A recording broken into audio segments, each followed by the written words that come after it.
Own your truth. You know, it was difficult. It was at first. I mean, you just cornered me like that and everything, but you know, it's a little liberating now to know I can like Star Wars in more ways than I ever imagined. Dave Filoni is the savior of Star Wars. KK is doing an amazing job. The people out there are just blind and can't see it. So yes, thank you. I can stop lying now. What? What the fuck? Last chance to look at me, Hector. This should make you feel better.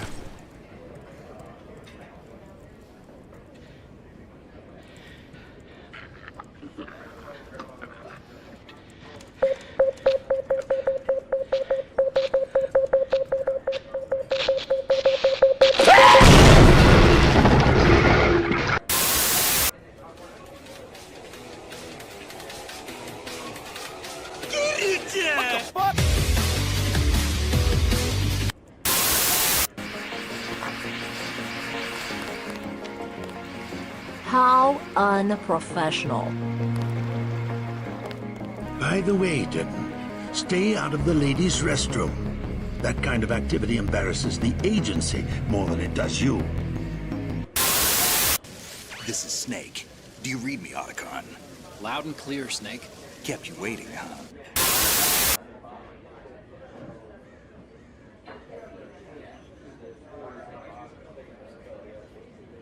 Okay, hello, good morning, everyone. How are you all doing today? I hope you're doing well on this Wednesday morning, in whatever it happens to be in your neck of the woods, your part of the world and all that. I hope it's going well so far. I am your host, The Fractured Filter, here for Respawn Roast Cantina, episode 31. So pumped, let's go. The count keeps climbing. I'm still here to annoy you all. And all of that fun stuff. We already got some. We had some in the title. The title especially brought some people in. We have Dan Blackroyd. Good morning or good evening, sir, for your neck of the woods. Hope you're having a fine day. Saying, is there something wrong with the Earth's gravitational pull? I was wondering who was gonna come in and throw that line out there. I had a sinking suspicion, and I approve, sir. Thank you. And we have Tehlim29 with a shalom, and good to see you all. Good to see you too. Thanks for dropping on by, for hanging out, and watching my goofy butt play, talk about video games and play video games and stuff like that. Always appreciate of anybody that drops on by. For either if I am playing the video games or if we're here for the Respawn Roast Cantina, it's always appreciated one way or another. But yeah. And just as I've been having a lot of fun recently. I've been going through the Halo series. Right now, I've beaten Halo 1, Halo 2, and I started last night. I started playing some Halo 3. So we got that going underway. I even had people put in a little bit of a vote for where to go next. After Halo 3, I posed the idea of, do I just stop with Halo 3? Just call it there, done. Or do I go on to Halo 3 ODST or Halo Reach? And unanimously it was decided Halo Reach is next on the list. So after I beat Halo 3, that is the route I'll be taking next. So that should be absolutely fun once I get to that point. Although it was funny because James from Melee Games came in with saying how much of a mistake he thought that was, and how he missed out on the opportunity to vote. And it's like, well, The people have spoken. I left it to you, the people. And the people decided. What can I say? So that is the next direction, and that's kind of what I was hoping for, because I'm only keeping it to that mainline Bungie series. I know there's the real-time, the strategy games for Halo, but for one, I don't even know if those even made it to PC or not. And was it Halo Wars? And I just don't know how much those are seen as just, you know, spin-offs where they aren't tied to the main continuity and stuff like that. Let's see here. Yeah, I'm just, let's see. Halo Spartan Assault.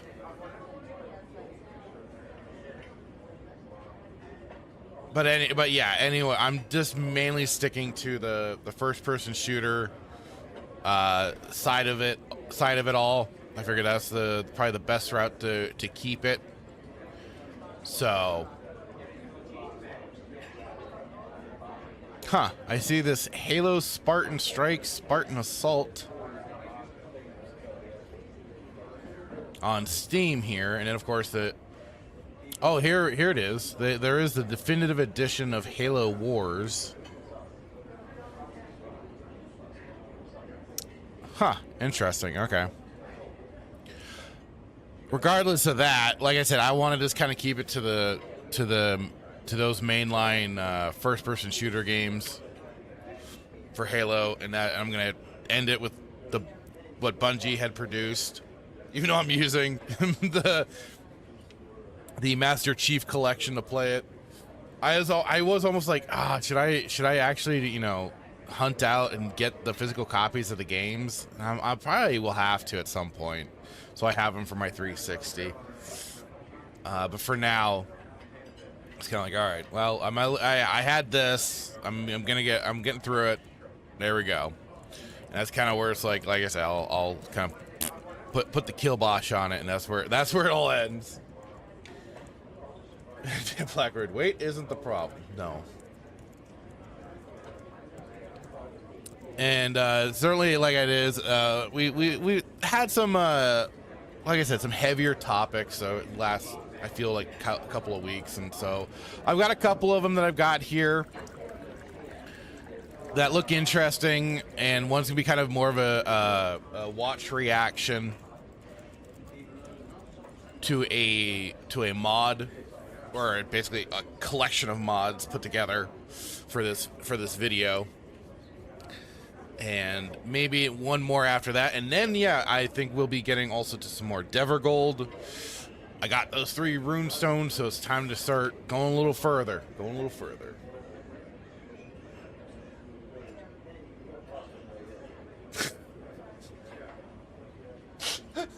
God damn it.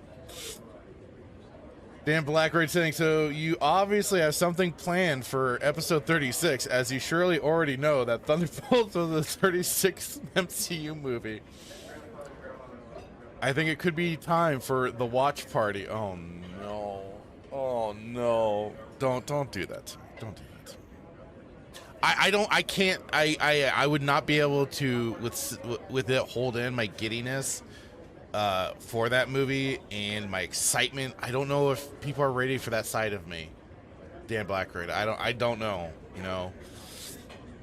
So I may disappoint when it comes to episode 36. We'll see. And I mean, if anything, I would say that'd be more for when Hitman and I are streaming again together. Then, you know, we'd have to plan for something like that, because I think that'd work best with him. Because we all know how he loved it too. So, but then we're also gonna, I mean, geez, you know, Doomsday's gonna be around the corner any minute now. Well, what's gonna happen to our beloved Thunderbolts in there? Will they make it out? I don't know. It's gonna be a darn thing, man. Darn thing of what could happen. We'll see. Well, I mean, absolutely, everyone is invited. Everyone. All right, I've fapped enough. Let's get into our fun little way of starting out the mornings for August 19th, 2026 of This Day in Gaming. What do we have this week for our releases? Let's find out. Bada boom ba. Okay. So we have Dead to Rights on the Xbox 24 years ago. I'm really wondering like what it's going to be when we have like just such a, I mean, this is probably like the lowest of the years I think so far, I think. For 24 years. Because we've gotten further, we've gotten 30 and stuff like that. But it's a lot to see. And let's see, Dead to Rights. Which series is this again?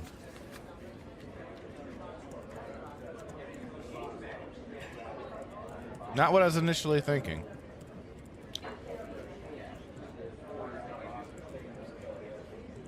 Huh. I don't... For some reason, I was thinking of something entirely different. Action, shooter, third-person, arcade. Meet Jack, Slade, a cop framed for murder for facing execution. Slade escapes from Iron Point Maximum Security Penitentiary to bring down the criminals that framed. In Dead to Rights, you play the role of Slate as he fights through the hard streets and corrupt enemies of Grant City. There are plenty of ways to go about bringing the conspirators to justice. Jack can perform disarm moves, shoot different weapons, pick Glocks, fight hand-to-hand, and play mini-games such as arm wrestling, bench press, and dancing. In this gritty, crime noir-inspired epic, you're always on the run. Well, damn.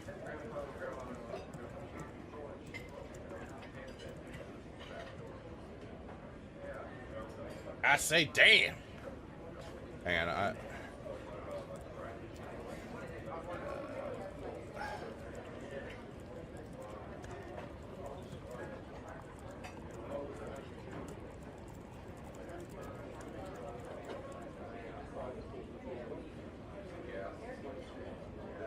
okay.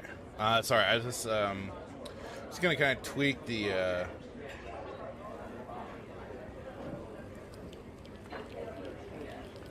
I kind of noticed this last week, and I meant to... Oh, wait.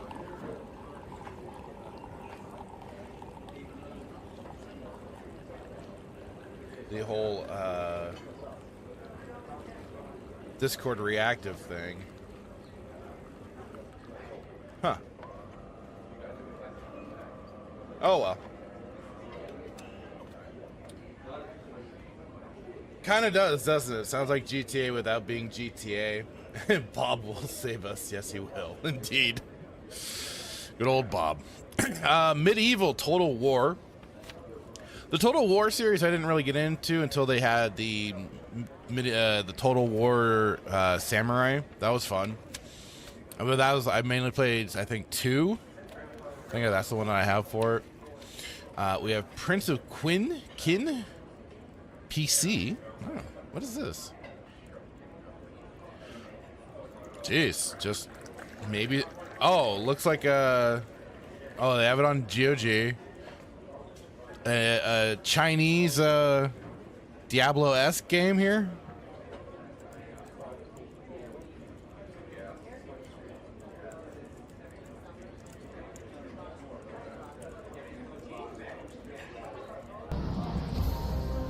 Yeah, it looks like a Diablo clone.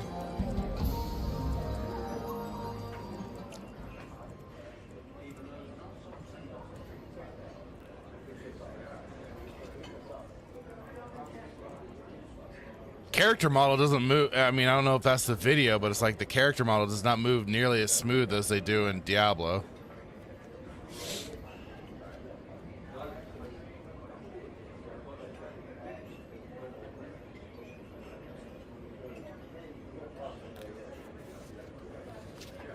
Yeah, it looks jankier than Diablo. Good morning to you, Joker. How's it going, sir? Hope you're having a wonderful morning so far. Shogun 2. That must... Yeah, I think that was... Yeah, hang on. So I know I have it.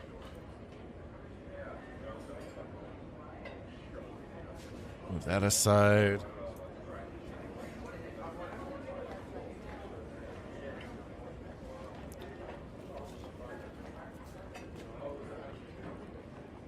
Let's see here.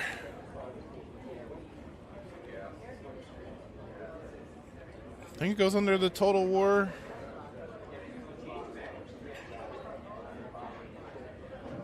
Yeah, Total War Shogun 2. This one I do have. And I still remember a buddy of mine who got me into it. He's always been really good at strategy games and stuff like that, and I've always just been kind of the spastic retard trying to do as much as I can. And over on Rumble, hello, Grizzy Drate. How are you doing today? Hope you're having a good morning so far. I remember we got when we were doing a co-op campaign in Shogun 2. My butt, like I was getting invaded on one of my bases, and I was basically outnumbered. But I was able to I was like, look, dude, can I just throw the control over to you because I am not gonna make it through this. I'm not gonna be able to. And it was. I wish I was using something like Fraps at the time or just a screen record, because it was just such a phenomenal thing to watch.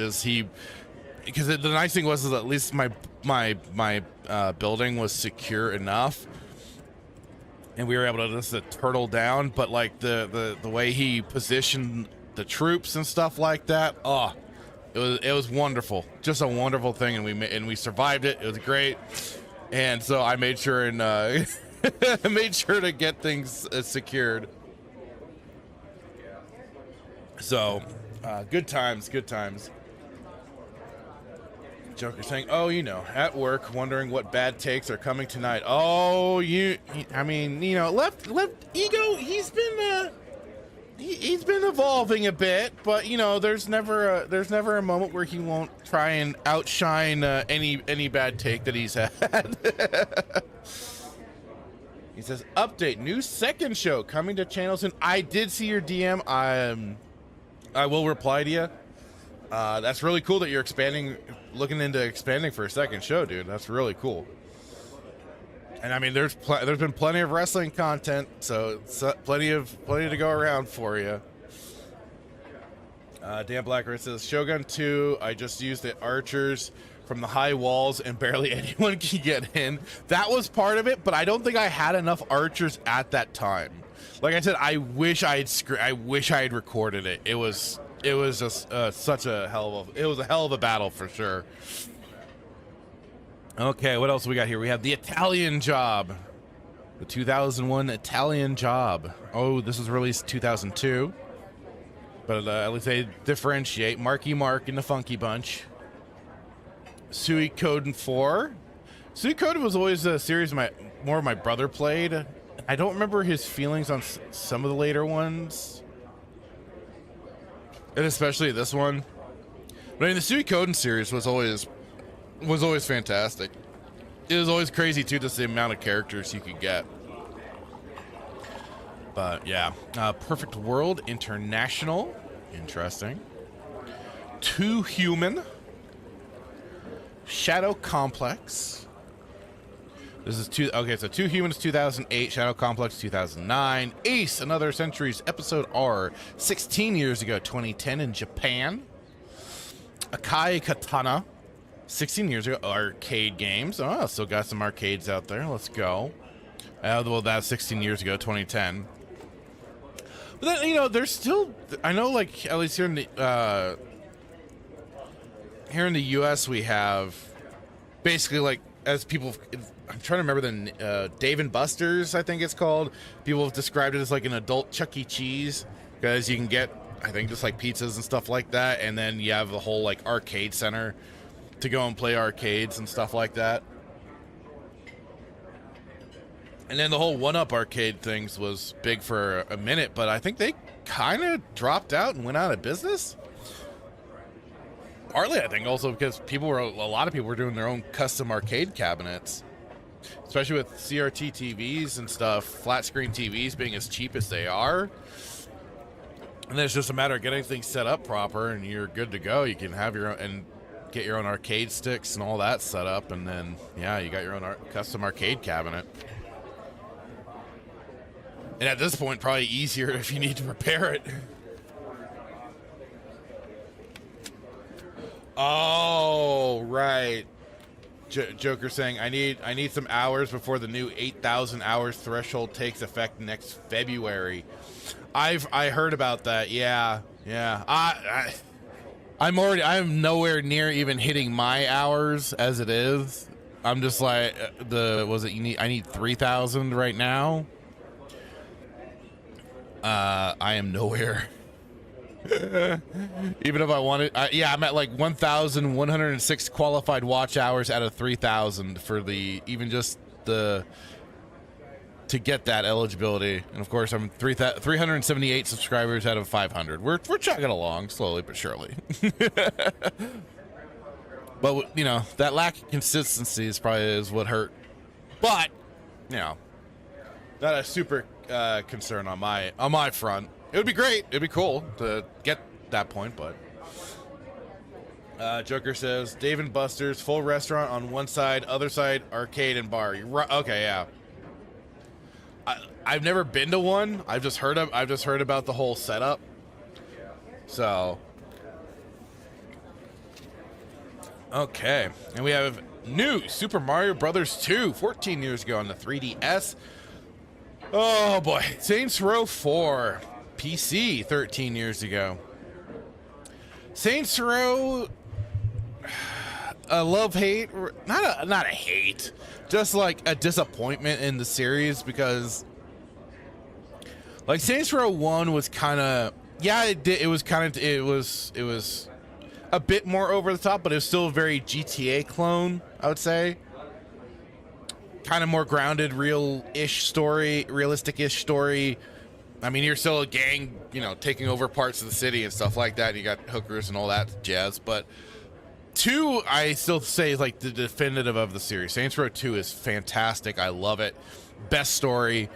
And then, like, that's when they gave your character a voice, and you could select the voices, and the English, British voice, however you want to describe it, for the character in Saints Row 2 is perfect. After that, like, they got a different actor, and it was okay, but that is just like the definitive edition. That's always the one I pick for some reason. I just love the idea of this my guy with that English accent going around and taking over a city entirely, and the storyline is fantastic. It's in that kind of like a whole, like think like Evil Dead 2, where it's that beautiful blend of horror and comedy.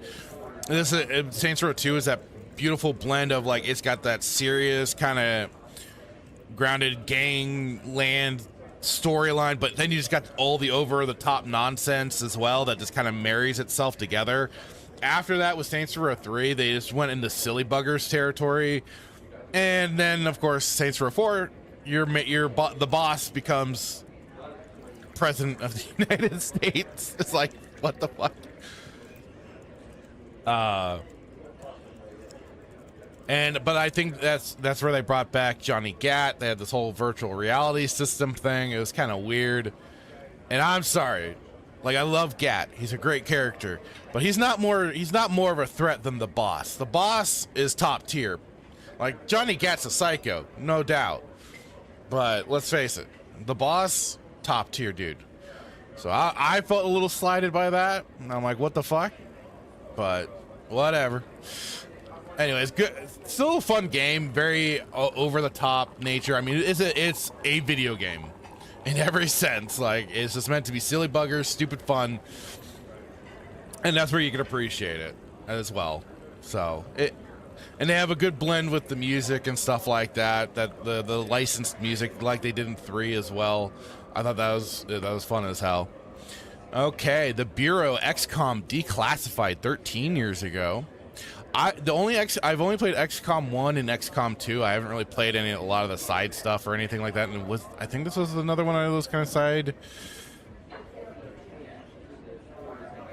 Yeah. So let's see here. Counter Spy. 12 years ago. Sword Art Online, Hollow Fragment, 12 years ago, 2014. Tales of Exilia 2, 12 years ago. Joker says, out here in Vegas, most casino hotels have arcades. Oh, do they still have arcades set into them? That's cool. The last time I went out to, the one time I've gone to Vegas was a while ago now. We just kind of meandered through some of the hotels and casinos, all to wind up at one where there was a whole buffet thing that we hit up. And that was kind of it. A friend of mine did go out and do some gambling, but I was just like, I'm not too keen on the idea, but at least I could say, hey, I've gone to Vegas once. I have gone.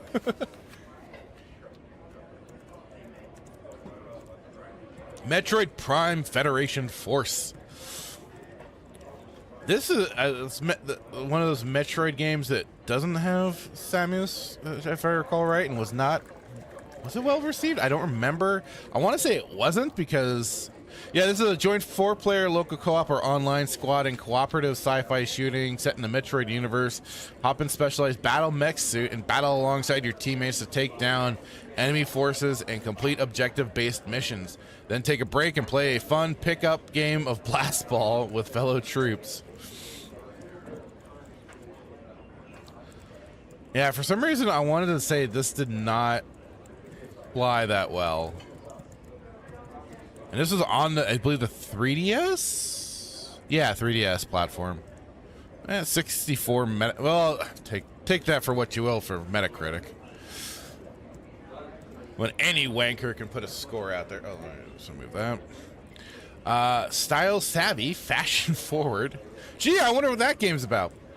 Remnant from the Ashes, 7 years ago, 2019. Train Sim World 2, PC, PlayStation 5. Okay, 5 years ago. You gotta love the sim games, the simulation games, man. They just keep on chugging along with all sorts of different things. That, I mean, hey, if people find something that they enjoy, more power to them, I guess, you know? It's just funny as hell to some of the stuff that we do have as Sims. And it's like, it's usually populated by people that used to do the profession. And they just kind of find it relaxing to still, in some way, take part. Like, it's so amazing, like the truck simulator games that are just the truck driving simulators that are going with mountains of DLC downloadable content. Is insane. Let's see, 12 Minutes is the name of the game. 5 years ago, 2021. Oh, Black Myth Wukong. 2 years ago, 2024. Daemon Ex Machina, Titanic Scion, 1 year ago. And today, 0 years ago, 2026, on this day, this game called With the Devilish Her... ... With the Devilish Her is an action game developed by Marin and published by Akero Core, which is released 2026. Action in general. Judging by that little image up there, I don't know if that's gonna be safe for viewing. So we'll be checking out the new release game that's out today. But that was This Week in Gaming for August 19th, 2026. There we have it. Okay. And let me pull something else up really quick here, because it was rather funny. Last week's episode of Respawn Roast Cantina, I went into an article. Hang on. I hate the new layout for YouTube Studio, I swear to God.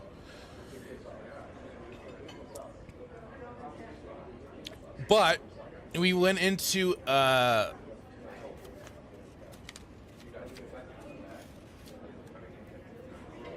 god dang it. I went into an article about the person's top 7, what they defined as masterpiece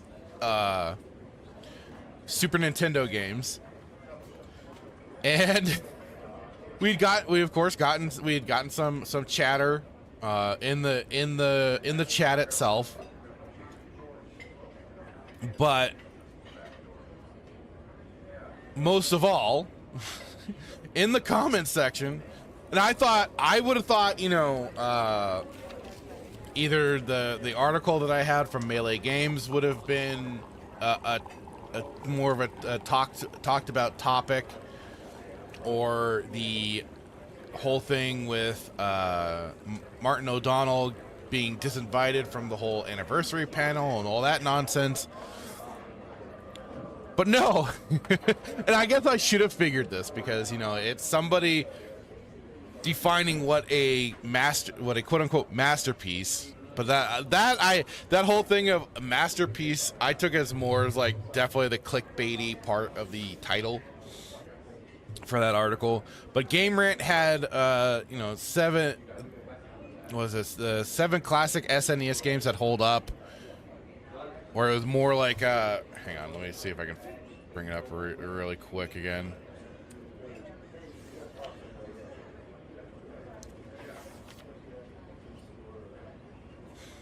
Yeah, it was this article from Game Rant of 7 classic SNES games that hold up as 10 out of 10 masterpieces. This definitely got this certainly got some attention. And this was just, I'm just gonna go quickly over the list again. He had this person, Mark Samut, had Earthbound, A Link to the Past, Terranigma, which I admitted I had not heard of before. This was kind of the first time I heard about it. Super Metroid, Chrono Trigger, Super Mario World 2, Yoshi's Island, Demon's Crest, and that was the list for this person. Yeah, the person did just 7, Dan Blackroyd. I know it seemed a little like an odd number, but I mean, all right, I guess. But yeah, so that's what I went over last week. I was kind of on Super Mario World 2 myself, but I can kind of see from a perspective of certainly it had its own unique art style. The gameplay had its twist to it, the way you controlled Yoshi, firing eggs at people, at enemies and stuff like that. And then the challenge of retrieving Mario anytime he got bounced off of you and stuff like that. So I could kind of understood that. I was definitely all in. Yeah, Chrono Trigger, Super Metroid, A Link to the Past. I mean, and Earthbound 2, just because of its unreal or surreal kind of art direction and tone to the game. And that's why I could see where it definitely stands out as a unique title. And Dan Blackroyd, A Link to the Past is top tier. I'm certainly with you there personally. I love A Link to the Past still to this day. And Dan Blackroyd says Super Mario World is valid. It changed the landscape for the series. I was definitely more on Super Mario World myself versus Super Mario World 2, but I can understand why the person picked that title of Super Mario World 2.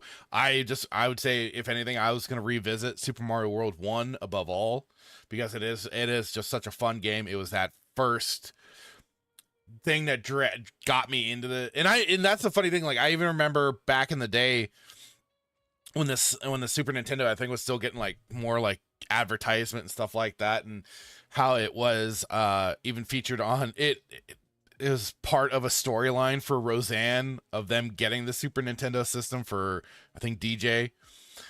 And so I remember them playing Super Mario World and everything, and that was like, oh my god, the new Super Mario, let's freaking go.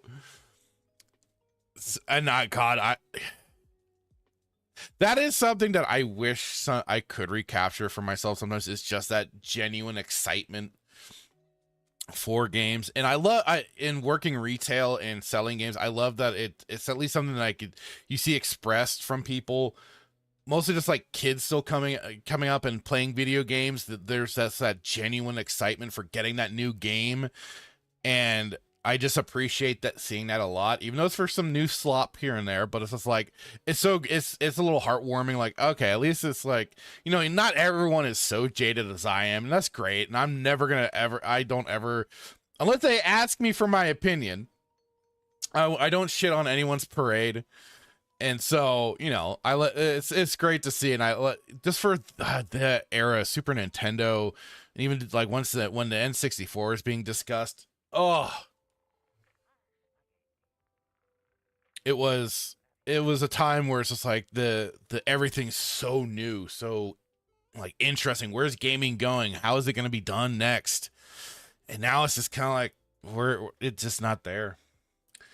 Dan Blacker says 1 was the default game for the SNES. Oh yeah, 100%.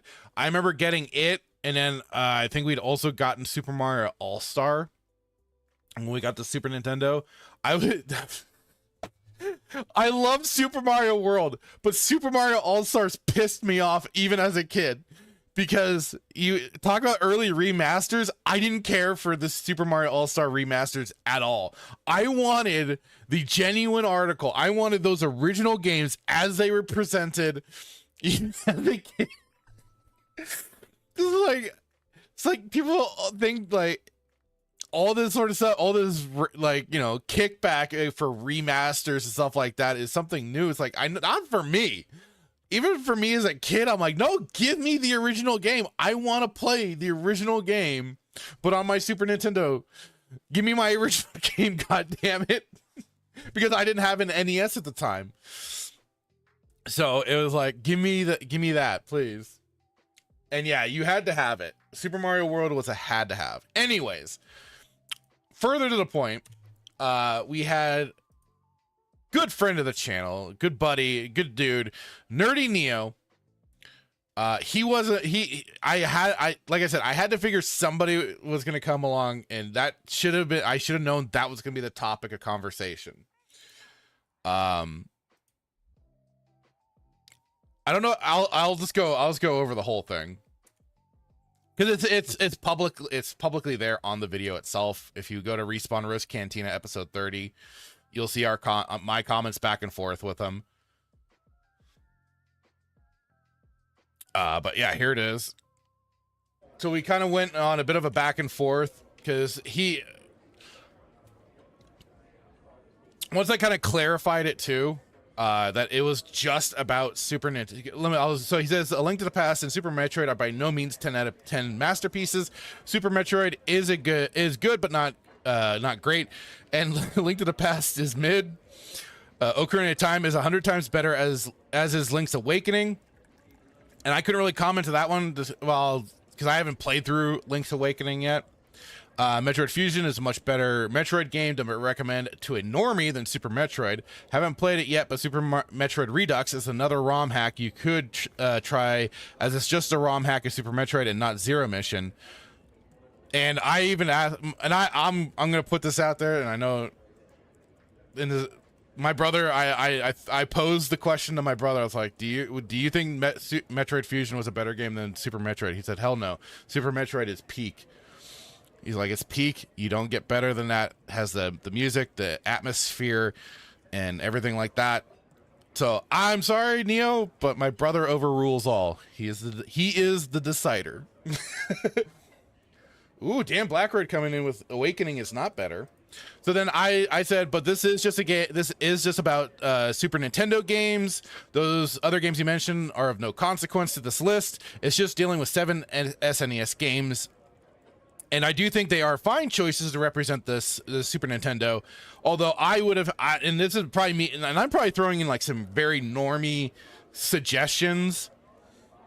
And like, because it was just off the top of my head, I said I would have had like Final Fantasy VI, Super Mario RPG, Donkey Kong Country, or Breath of Fire 2 in place of some on the list, or at least, you know, certainly those would have been some options I might have had. And I said, I was just putting it off in a cheeky way to say, otherwise, that's just like your opinion, man. And he said, he came back, true. That games from other consoles are relevant to the conversation, but Link to the Past and Super Metroid are absolutely not 10 out of 10 masterpieces. Any of the Donkey Kong Country or Mega Man X games deserve to be on the list much more, as they have held up much better. I don't know, like, I do disagree with that. I think Super Metroid, with its art style along with Link to the Past, I think both hold up very well to this day. Gameplay wise, Super Metroid might feel a little clunky, but I'd say A Link to the Past still feels very smooth and easy to play. And I love the art style. Granted, the whole like kind of pink hair Link, but that was kind of a design choice to help him stick out in the world a bit more. Otherwise, like, you could kind of take that for whatever. But I mean, I think it set a lot up for what was future to come. He says, I haven't played Yoshi's Island yet, but I have a hard time believing it's held up much better than Super Mario World. Now, I'm not even a big fan of that game, but I still think it's held better than all those games in this article. And like I just said personally, I wasn't going on the 10 out of 10 masterpiece, and I should have said as such, as well as I don't see a lot of games as masterpieces, but some great games. And that's what I go into. I think there are a lot of great games. Masterpieces you are never really, I think, going to genuinely get, because I think you have to take into the design and development of the game. How much, like, are there game breaking bugs? Are there what kind of crazy bugs are you going to run into? And I think that kind of dings a game and stuff like that. So I think you can have like just your top favorites, but and then I asked Neo, well, Neo, give us your top 7 masterpiece Super Nintendo games, and I'll have a look at them, or we can be less clickbait as the article headline and just say Neo's top 7 SNES games, and I'll discuss on the show. And I did say I should have known this topic was gonna garner more talk than anything else. And he does give us some of his top 7. He says that's a great question. However, I would title it best SNES games, not games that hold up as 10 out of 10 masterpieces, which I wouldn't have expected. That's why I gave this top 7 SNES games for him. There we go. It's like, also, some of these I'm not the biggest fan of, but I do think they're great games, and only one game per franchise. Otherwise, my number 1 would take up 3 slots on this list, which is a good rule to have when you're trying to like really pick it out, because like you can have a franchise that just dominates a list sometimes. He says, so other than number 1, I don't really have an order to them. He has Donkey Kong Country, Super Mario World, Doom, which is an interesting one for being a port and everything. But I mean, that was like kind of like the first of Doom ports. And what's surprising for the Super Nintendo, I thought, considering that is a very mature rated game, I would have to revisit Doom to see how it still holds up on the Super Nintendo, and kind of like see like comparison to the PC versus SNES. And yeah, so that was, I thought, an interesting choice. I like it. That was certainly because I didn't have a PC at the time. That was the way I played Doom a whole lot. And that's where probably a lot of my memories of Doom really do end up stemming from, other than when I got to play it on PC at my uncle's house.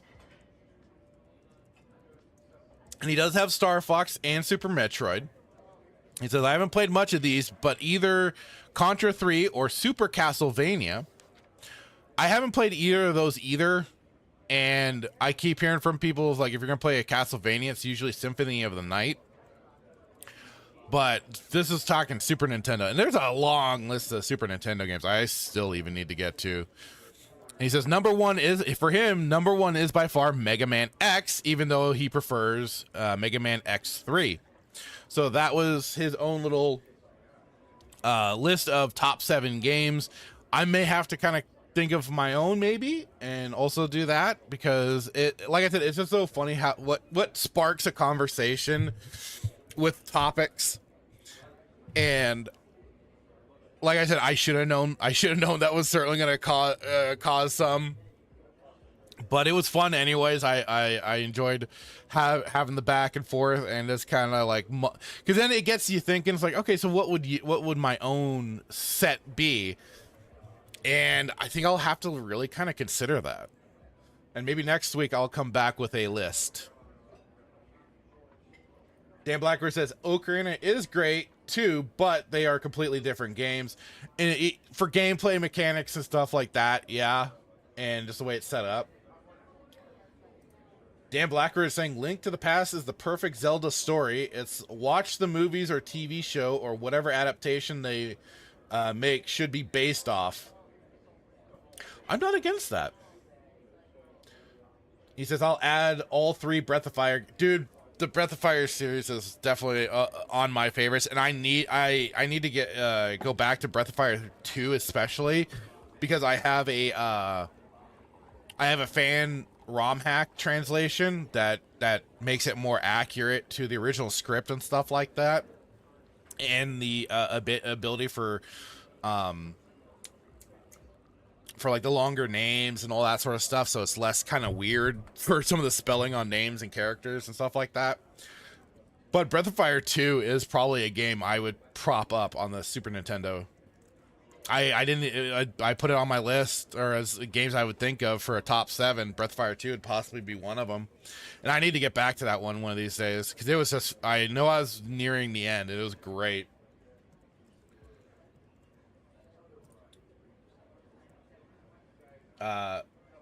San says, oh, how's it going, San? How are you doing today, sir? Oh, that's funny. Like, it said like it just says today in social stream, but then I go over to YouTube and I had to like put my cursor over it and it says ahoy hoy, like YouTube or Social Stream Ninja. What the fuck, man? Dave Blacker says a series nobody talks about anymore. Breath of Fire. Honestly, I'm kind of glad for that because when they tried to bring back Breath of Fire with Breath of Fire 6, it was complete mobile trash.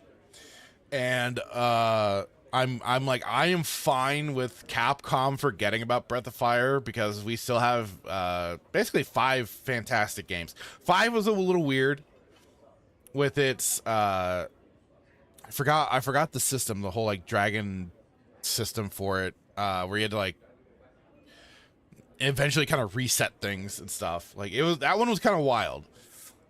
My brother mostly played that one, but I've played 2, 3, and 4. I would need to visit 1. I think I've started 1, but I've just never gotten into it. Dan Blagger says it rivaled Final Fantasy at its best in that era. Oh, I'd like Breath of Fire 3 is probably my of the series. Breath of Fire 3 is definitely my all-time favorite. 4 is more my brother's favorite. 3 I love to death, just for the style. I love the Dragon Gene system, and the storyline. Like I said, is fantastic. But like the soundtrack is very unique. It has like this kind of jazz pop, little jazz, more like kind of like I said, more of a jazzy sort of sound to it, which felt very unique for its time, at least to me. There could be some other games that I've just missed. I get that, but that was definitely a game where it's like, ooh, it had such a unique sound to it. So, and just like the cast of characters were great, and it always devastated me, like the beginning and all that takes place. I'm like, no, why are we getting separated? But Hassan says there was a Breath of Fire 5. They didn't even finish 4. What? Yeah, they finished 4. What are you talking about? 4 was a release. Dragon Quarter was the 5th game, I believe. Hang on.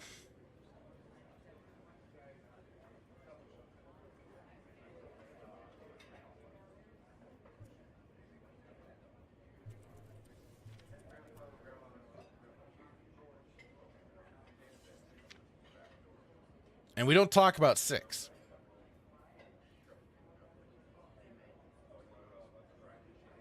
But yeah, there was Breath of Fire 2, 3, 4, Breath of Fire Dragon Quarter, which is Breath of Fire 5, and then Breath of Fire 6. Yeah, that is they. Yeah, when it came to the release for the West, there was a lot of cut content. Hassan, I know.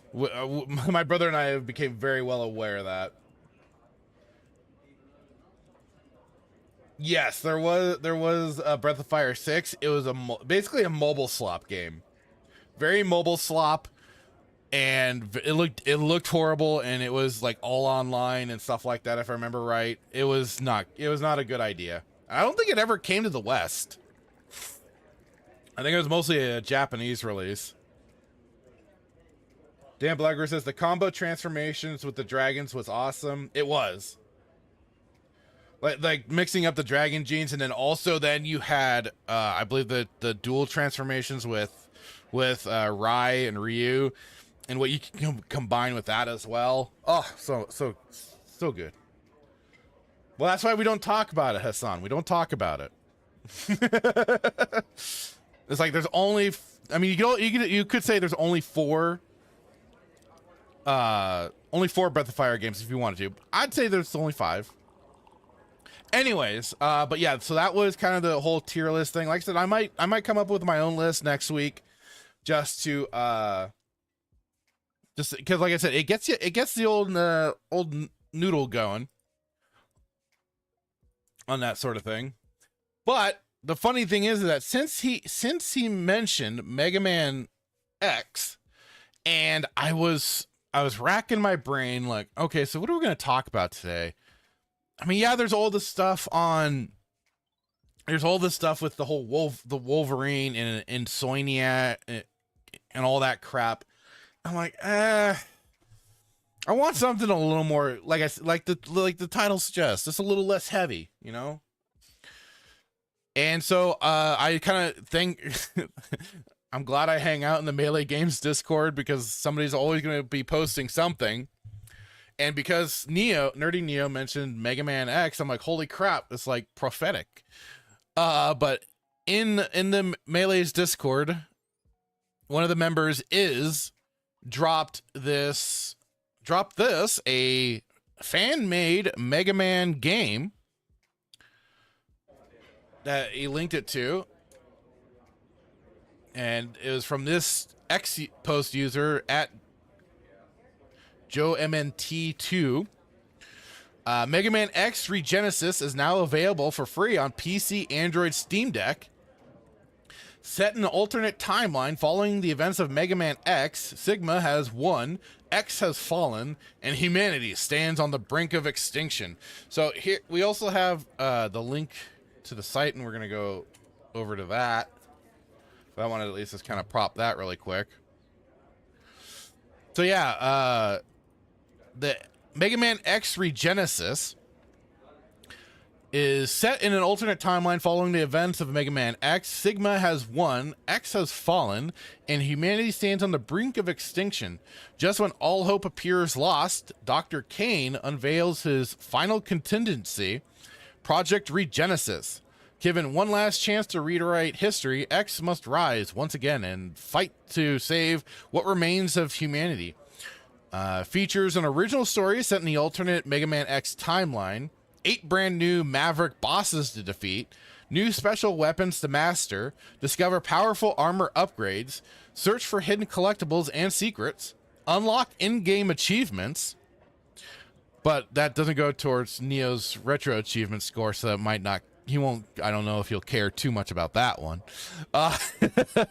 Over 25 original soundtrack pieces, handcrafted SNES inspired pixel art, full controller support, available for PC, Android, Linux, and Mac OS. And of course, they have some of the change logs here, but they do have all the downloads right here where you can get it, install it, and probably, I don't know about Capcom, you might want to be quick and make sure and have it saved, backed up, and stuff like that, just on the safe side, because sometimes I know Nintendo would be fast as hell to destroy and shut down any fan thing of their property. So I don't know about Capcom. I don't know how they necessarily behave with this sort of stuff, but beware.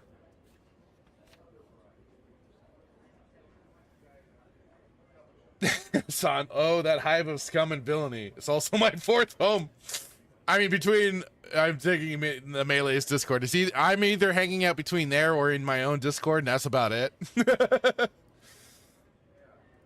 Dan Blacker says, I want an Astro Boy game in the style of as Mega Man, or at least similar style would work. Oh, that would work, yeah.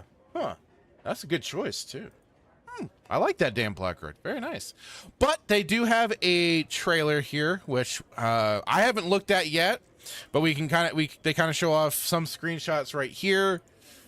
Very much, yes, keeping to the style of the Mega Man games on the SNES.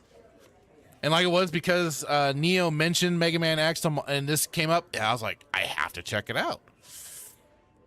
And so here we go. Let's check out this trailer here. See what this is all about.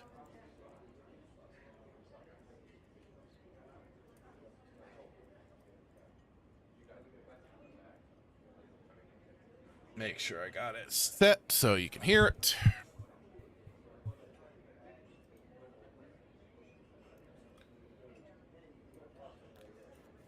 God dang it. Fat fingers hitting everything but what I need to. There we go. Okay. This project is a non-profit fan game and is not endorsed by nor affiliated with Capcom. All Mega Man X, Rockman X material, including characters, images, names, and music, are property of Capcom Co. Ltd.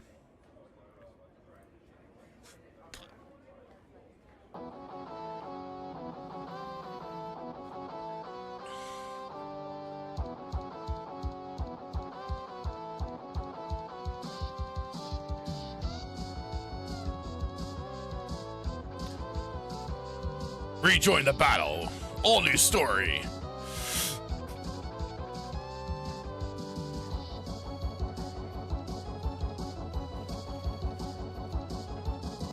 Rail Raccoon. Rail Raccoon follows orders with relentless determination, treating every mission as just another delivery that needs to reach its destination.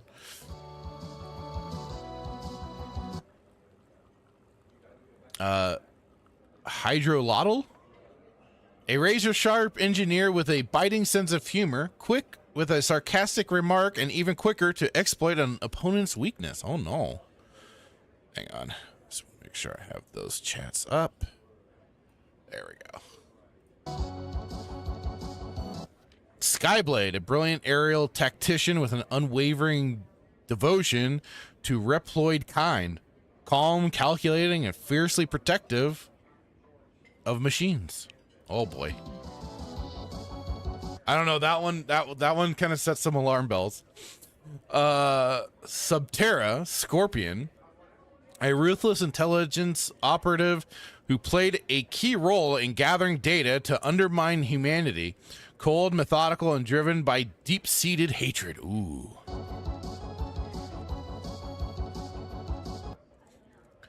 Bog Snapper? Yeah, Bog Snapper. A feral maverick whose instincts outweigh reason, relies on overwhelming aggression and primal survival instincts to hunt down anyone who enters his swamp. I gotta say, some of these designs have been pretty on point. Although I'm not a big Mega Man fan. I've tried some of the X series out, and now I'm forgetting a lot of the names of the characters, but I also kind of found them to be a bit more challenging, but maybe that's just because I didn't play enough of them and take the time with them. So I was always like, they always felt like a little more of a difficulty spike, but that could be me.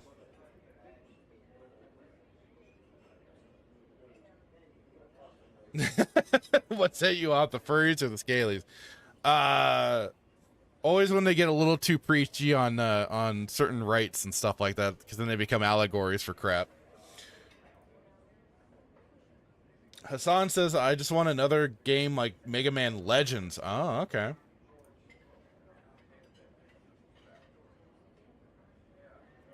And then Hassan had asked, oh my god, now that you think about it, has there ever been an Astro Boy game? And Dan Blacker said, not a good one. Oh no. Dan Blackberry says the bosses have always been cool looking. And for a fan game, they're, like I said, I feel like they're keeping on point. Oh, geez, that one went by quick. Tundrian, a quiet veteran who has long since withdrawn from the world. Tundrian is slow to anger, but once disturbed, his icy resolve is nearly impossible to break. I am sensing a lot of... Now, again,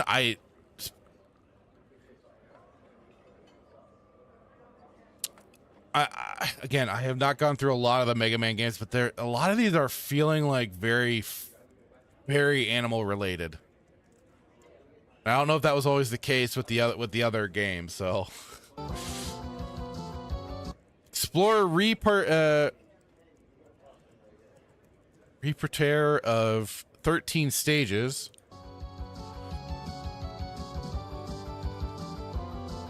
Here's your in-game achievements. Achievement unlocked. We're so back.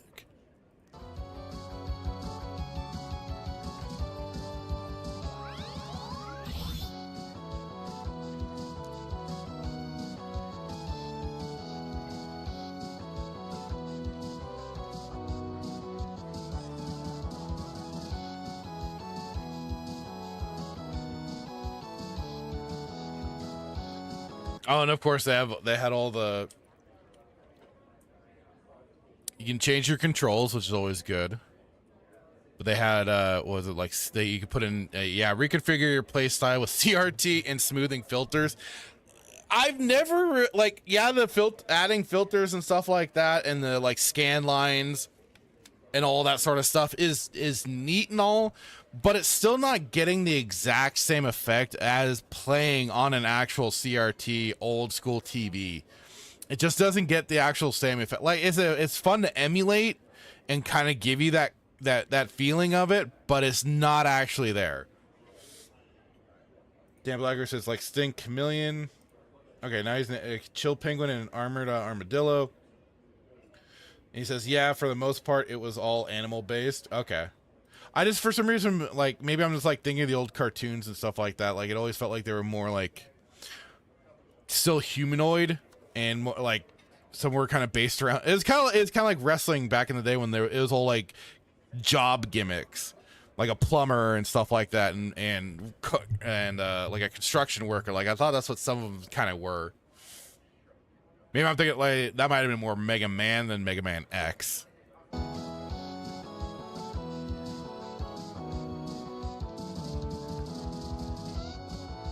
Wait a minute. Did he do like a full-on like Hadouken looking move?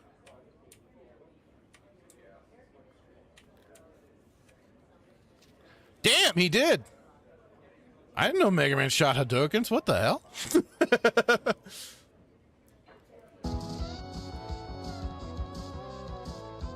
Mega Man Regenesis coming soon. Coming this year. Recalculating time.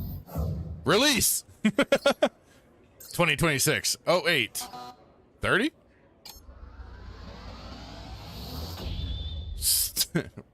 Out now.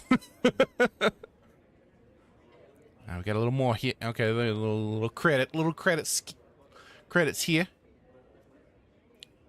A game by Justin Ross. Well, cool.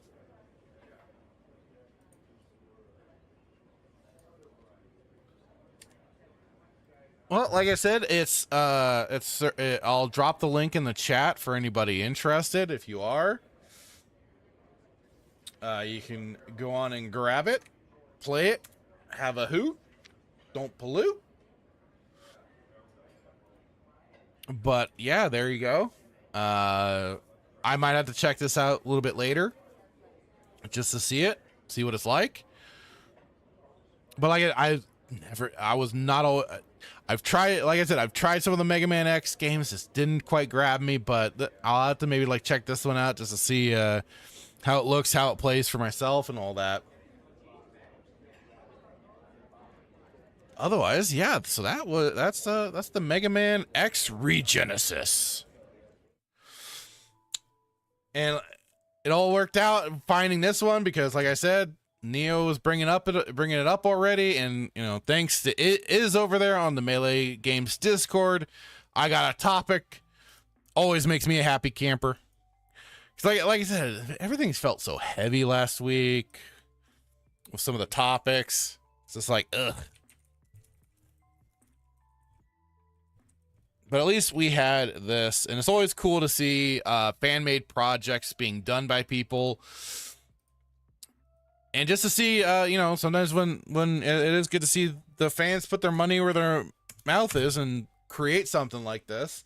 Sure, they're kind of reusing assets and stuff like that here and there, but it looked like they were designing their own Maverick bosses. So, and it says 8 brand new Maverick bosses, so they designed some new bosses. They redesigned the levels and stuff like that, and there you go. But still, I mean, they had to put it together, make it work, play, all that jazz. So can't go wrong. You gotta love it. Oh, I know you could charge the beam attack, but I just never saw him like put his hands out in the that formation, being the Hadoken. Like I said, I know he could charge it up for like a stronger blast, just never like shooting the arms forward and sending the beam blast forward, other than from his hand cannon. No, I know he's from Capcom, Hassan. I get it. I think it's cool and all. I just, like I said, I've never seen it, but then, like I said, never gone fully through all the games to possibly see that sort of technique be used. Hold down the button for a bigger attack, says Dan Blackwood. Of course.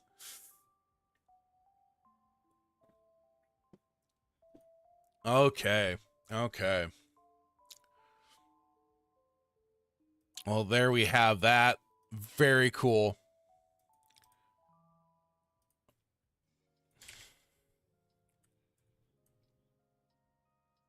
Like I said, just gotta love it. Okay, now the next thing I want to go into is this is gonna be kind of more of a, gets a bit of a react, but it's some pretty cool stuff with this. This is from this channel Mutant Mods, and this person modded Fallout New Vegas to basically make it look like into the PlayStation 1 style game. And I know I think I once I gave Mark the Cyborg some shit with a basically downgraded version. I think it was a Bloodborne, and I was like, well, why don't you just play Nightmare Creatures? It's about the same. Why not just go that route? So I was being a bit of a snarky dick. But this is kind of in that same vein, but using mods and stuff like that to take a game down to that sort of look.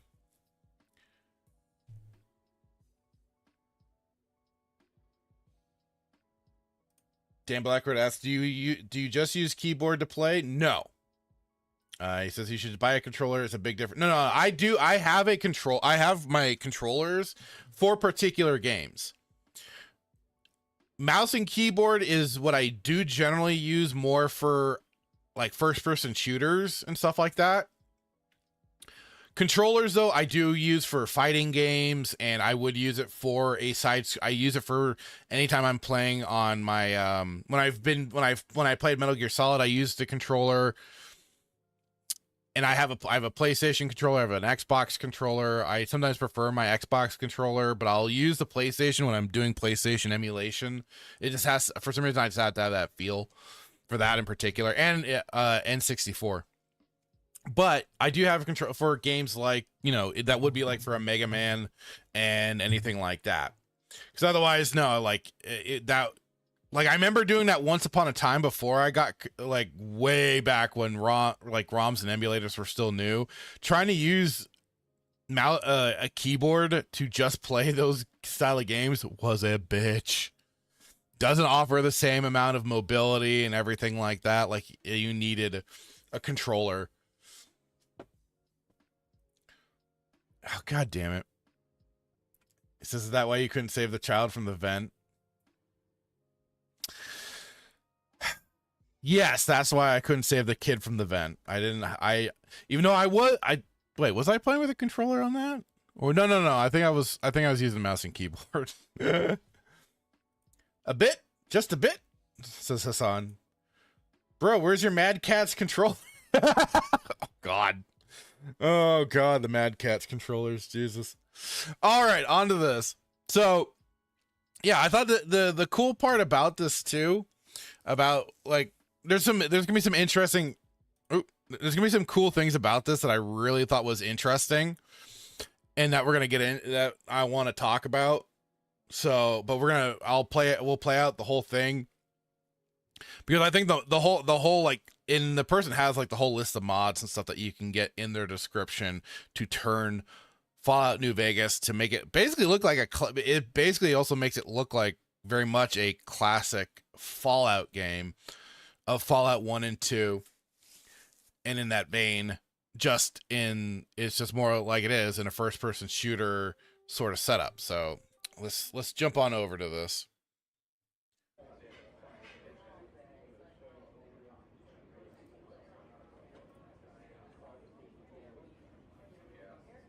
Okay, here we go. Imagine an alternate timeline where instead of cancelled projects, a dying studio, and corporate Bethesda acquiring the Fallout franchise, a new Fallout releases by the original creators built for the limitations of the PlayStation. I've modded New Vegas into a classic Fallout game that looks like it could run on the PlayStation 1. From the like my brother pointed out too, the cool thing is like the HUD setup with like these with the HP and the hit points and stuff, the action points, looking very much to classic Fallout. And I did dig that. Like, if I was gonna go back to Fallout New Vegas, I definitely want to have stuff like that. Constraints that defined the games of that era, all the way to the classic RPG design of the original Fallout games we know and love. Ironically, this makes the game feel brand new, and like you're experiencing it for the very first time all over again. So, first things first, I made sure to get a clean install of the full Viva New Vegas mod list. I urge you to do the same, especially if you've never modded the game before. The link to the guide is in the description. This is what the game will be like by the end of this video. I feel like I'm playing Hassan, wow, that looks horrible. I love it. I mean, it takes me right back. PlayStation games looked like this because of limitations, but today these graphics are a deliberate art style, still to faithfully recreate the PS1. That is kind of the funny thing, how now you have the whole like boomer shooters and stuff like that, and they're using the old setups, or at least trying to emulate the old style of play. But like, the thing, like I said, with the whole like CRT scan lines, it's not getting the same effect because those were all designed for those specific TVs, and it's not the case. So there's certain details that are not, I feel like, not put in to properly give that look. Visuals, we must look at the hardware it was built for at the time. Games were designed for the glow and scan lines of a tube TV, 4x3 CRT. To replicate this, I added these lines under display in my Fallout Custom.ini through MO2. You may be wondering why I'm not using full screen, and I'll get into it later. But for now, I'm gonna grab the mod 1.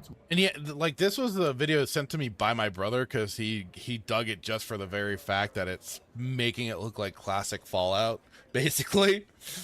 And that's why I just wanted to, and like once I was like going through, I was like, holy crap, this is great. Weak but really updated, which will allow me to run the game in a borderless window. And lastly, I set the display resolution to 1440 by 1080, and now I can play New Vegas in HD 4x3. And it's just insane the level of detail the guy goes into just to try and get things to that right screen size and stuff like that.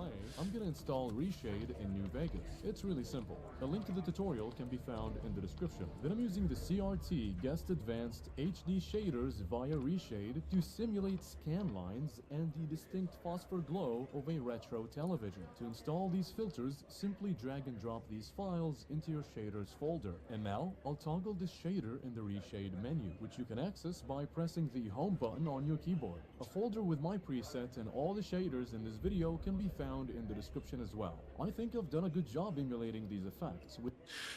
it's not a bad look here. Like I see what like you can kind of it might be kind of hard to see for you the viewers, but like on my screen you can kind of see the scan lines and stuff like that. It's just I think once he gets a little bit further along with the graphics, changing them, it'll look a little better and match it. But it's like I said, unless you are producing it on a TV, a CRT yourself, it's just not gonna feel the same presentation level. Without cluttering the screen or destroying the in-game visibility. I'm not done yet. Most PlayStation games targeted 30 frames per second, and iconic titles like Silent Hill or Driver 2 famously dipped into the low 20s. Now this game I don't recall, but holy crap, like even I'm kind of like, yeah, this doesn't look the best. To nail that chug, I need to cap New Vegas between 18 and 30 FPS. Actually, that would be a terrible decision. Limiting your frames in New Vegas will make your loading screens take forever. That I thought was an interesting detail. Like just lowering the frames would change the loading time of the game itself. Now, I don't often mess with with the FPS other than to maybe try and, you know, get it to match my screen. But I have not noticed like, but then I haven't tried to test it with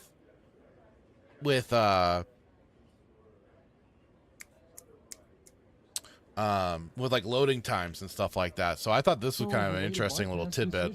However, as long as I store my game on an SSD and don't go below 30 FPS, it looks like the game is playable. Loading still takes longer than usual though. Now that I have my retro display ready, it's time to replicate those visual artifacts caused by the classic console's hardware limitations. On the PlayStation, 240p was the standard. Hassan saying, "Man, I kind of wish I still kept my old CRT TV. Threw it out like 20 years. Oh, dude, yeah. I wish I still had one that worked. I've thought of trying to like look one up and see if I could get one for cheap to set it up and everything. Because I think that would be great to have, especially for like I still have my Super Nintendo, I still have my N64, I still have a PlayStation 2." I have the 360. I have all that stuff that'll still connect to a CRT TV. So there's been a weird part of me that's like, ooh, that would be fun to have again, and to play games on the original Nintendo. And I have an original Nintendo as well. So I was like, ooh, that'd be great to play those games on a CRT again. Resolution for video games. The results are jagged edges in everything, looking pixelated. New Vegas Unloaded is the mod that makes this possible by lowering the game's internal render resolution, skipping mip mapping, and stripping away texture filtering. In the mod's ini, these are my settings, and if you've been following along, you're gonna want to copy them. They'll be in the description. By the way, Unloaded refuses to lower the It's funny how even just doing this gives something such a different look. Like even just going with some of these, especially like from you're gonna want to copy them. They'll be in like the description. this to that. Like it's funny how much of it like gives it a different style. Unloaded refuses to lower the resolution if I Why? Wait, why do you Hassan, why do you hate me so much? I got to know. 3 in full screen, and that is why I must run it in a borderless window. And I'm pairing this with the 128. And this is wild. Like just just to have a texture pack that'll drop down the detail, which downscales every vanilla texture in the game. Look at me! I got an original intent. Like it's not. I say I mean the first Nintendo Entertainment System. It's not that's not the original one I had or originally got when I first got into gaming and stuff. I wish it was, but we like sold that one a long time ago at a garage sale, and then much later in life did I find basically a refurbished one with the compartment fixed, the cartridge spot for the games fixed, so then like we wouldn't have the problems with it. So it's not an original, but like it's the Nintendo Entertainment System. If that makes any difference. Probably not. To about Let's the same continue. size as the average PS1 texture. This will help maintain consistency across all textures in the scene and speed up those loading screens. Next, we're gonna match the color limitations of the original PlayStation. New Vegas can display millions of colors at once, but the PlayStation 1 couldn't. It was limited to 15 bits of color, so different shades of color broke into visible steps, creating what's known as color banding. Therefore, developers relied on dithering, a technique that mixes pixels together to fake smoother transitions. See, this is part of what I thought was really cool about this video, is how he breaks down how old devs had to use some art, like unique and like interesting ways of hiding things, and but still also bring out as much color that the hardware is allowing them to do with stuff like this. And I think that I just thought like some of this is so cool to find out. Here is opening the New Vegas Unloaded INI and enabling this option. This will reduce Man, shut up and play the fair enough. how smoothly colors blend together. Instead of clean gradients, you'll start seeing clear separation between shades. Yeah, that was kind of interesting, like going back just like a little bit with this mod. Between shades. And you see like the way the sky moves more in this with the mod than without it. The next step is adding dithering back in. For that, I installed a dithering shader through Reshade. Now, this isn't a perfect match to the original PlayStation's dithering. I searched for more accurate implementations.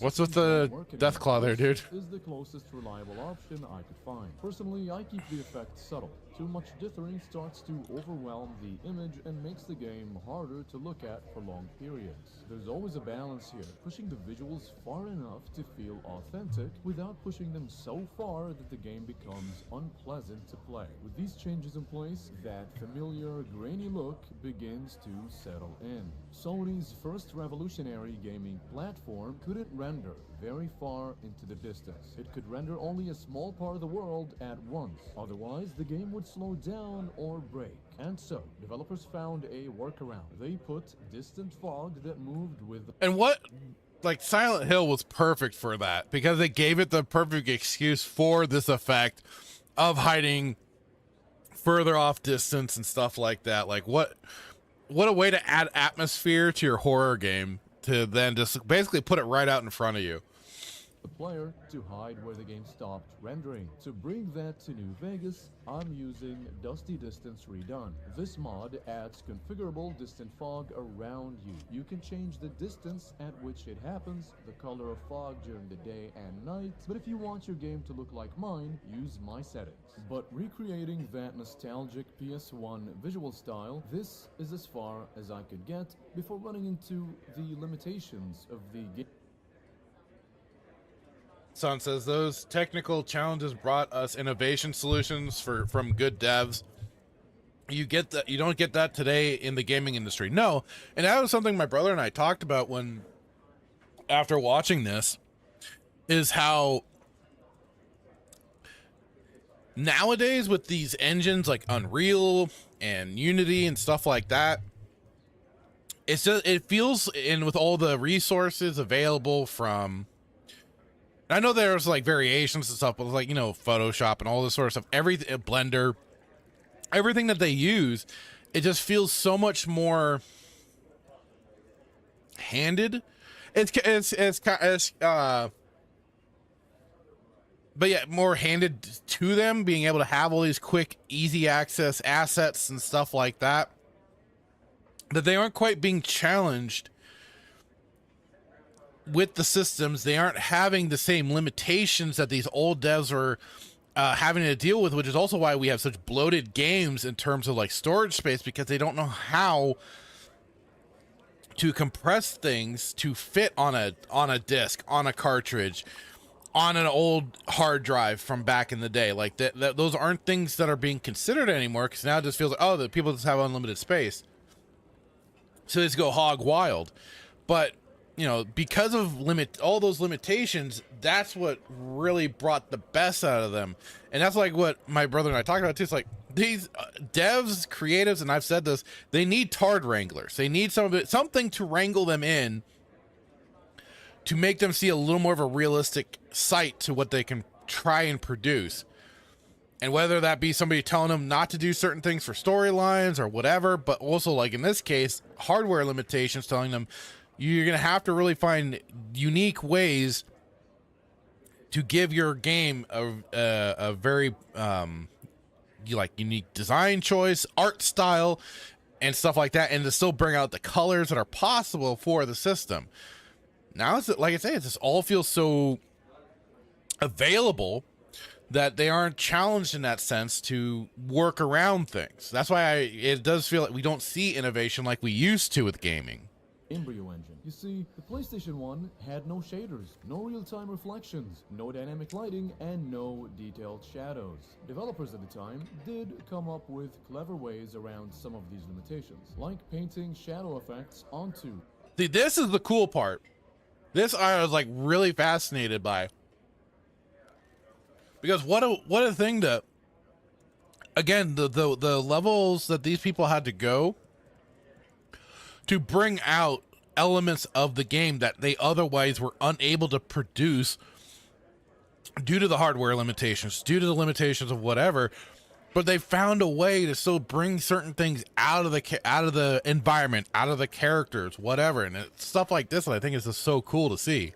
The textures themselves, for example, among other tricks. And to completely remove or shut off those shaders or lighting effects in New Vegas, you'd have to say bye-bye to your weapons, menus, the sky, and the ground. But here are the INI options that I have safely turned off. And this one right here removes shiny highlights on surfaces, which goes a long way in making FNV look even more dated. But it's best to keep this one on to avoid weird visual errors.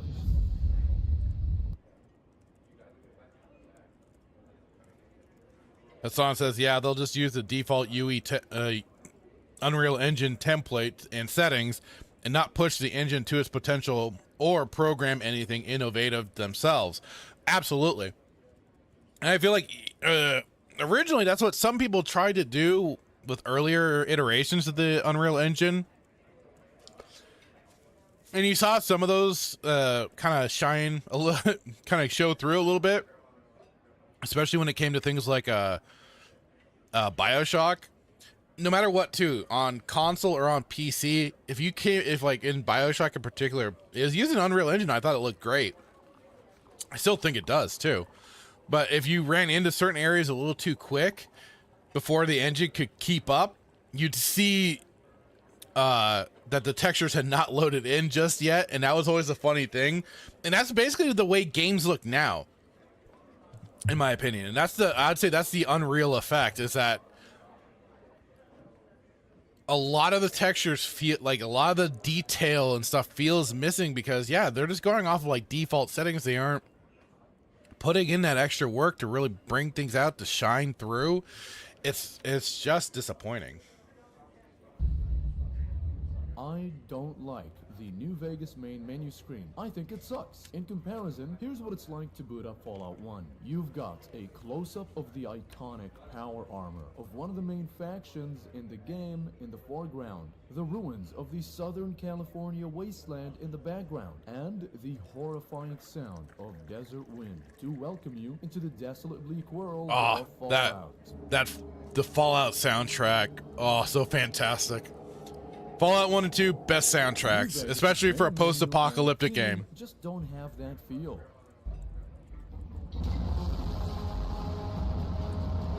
They're not what you'd imagine a classic Fallout game on the PS1 would look like. And when it comes to the loading screens, the vanilla game gives you tips and variety, when it should be giving you atmosphere. Besides, those images were made for widescreen, not 4:3. So, I went ahead and created a mod for New Vegas that changes all of that. This is my love letter to the classic Fallout. The Bethesda and Obsidian screens now say Interplay and Black Isle instead. The legal text, however, I've kept the same. And the main main menu will now feature a close-up of an NCR Ranger with red skies and a blacked-out Vegas Strip and Lucky 38 in the back. To top it off, I've replaced the main theme with a soundtrack from the Fallout 2 mod 1.5 Resurrection.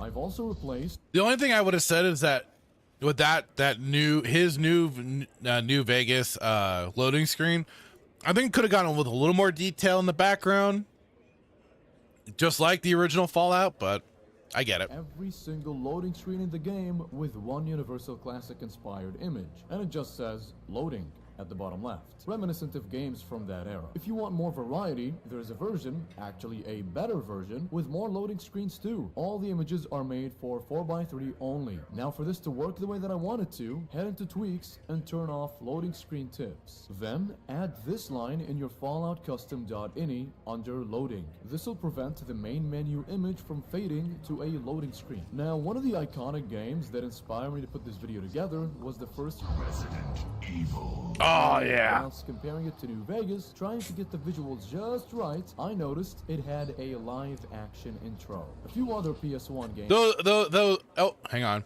If you're part of the Melee Games community, you know this one. Had live action intros too, like Pepsi Man. So I good old Pepsi Man. Son says, man, I wonder how the original Fallout 3 was gonna be like before Bethesda took over. That's a curiosity to this day. I really wonder if there's anybody out there that has started any kind of project to try and piece it together, because we've seen that for there's a group out there, and I'll have to look back into them, but there was a group of people trying to bring together Battlefront 3 from all the original stuff that was shown and stuff like that for gameplay and units and all that sort of, and the way the maps were going to play. So I'd be really curious if there's anybody that's tried doing the same thing of redoing or building what was presented for the original Fallout 3. Son, he makes the whole game. Fractured. I think the whole start screen needs more detail. Well, I just meant I was just saying, just to pop out the background a little bit. I just say, just a constructive criticism. Otherwise, I thought it was great.